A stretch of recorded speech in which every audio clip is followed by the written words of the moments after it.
Free TV licenses for the over-75s were axed last year except for those who claim pension credit. The rest are expected to pay £159 to watch live TV and BBC iPlayer. The transition period for this change ended on July 31, with thousands of pensioners at risk of a £1,000 fine if they do not buy a license. Defund the BBC campaign director, Rebecca Ryan, has warned the broadcaster's focus on a younger audience will result in the older population switching off live TV.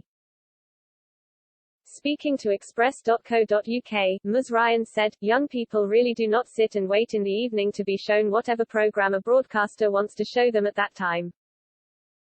That's very much a thing of the past. I think it's quite baffling to us to think why the BBC hasn't taken the plunge into being a subscription service sooner.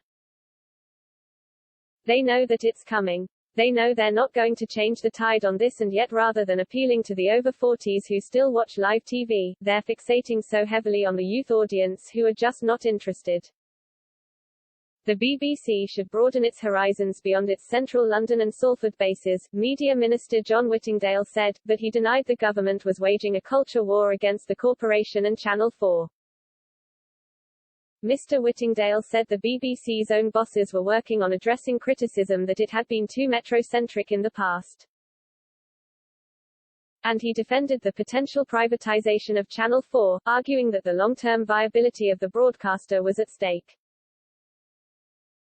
Mr. Whittingdale told the PA news agency that the BBC has been very clear it wants a more diverse workforce. Director General Tim Davie has set targets in terms of the quality of representation in the workforce, across gender, across racial background.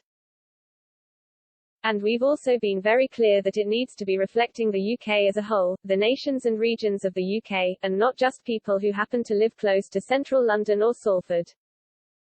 Cabinet Minister Jacob Rees-Mogg has suggested the BBC is damaging its reputation for impartiality by consistently making senior appointments from people on the political left and not the right. Asked about his colleagues' comments, Mr. Whittingdale said recruitment was a matter for the BBC, but added that the government had made it clear that we think it's very important that the BBC reflects all viewpoints, and that it should be diverse in terms of its employment practice and the content it produces. I think there has been criticism in the past that the BBC has been too metro-centric, that it has overlooked some important opinions. And that is something which I know the Director General is focusing on." Mr. Whittingdale rejected concerns set out by MPs and peers that the privatisation of Channel 4 could damage independent production firms in the UK, with cash instead flowing to multinational corporations.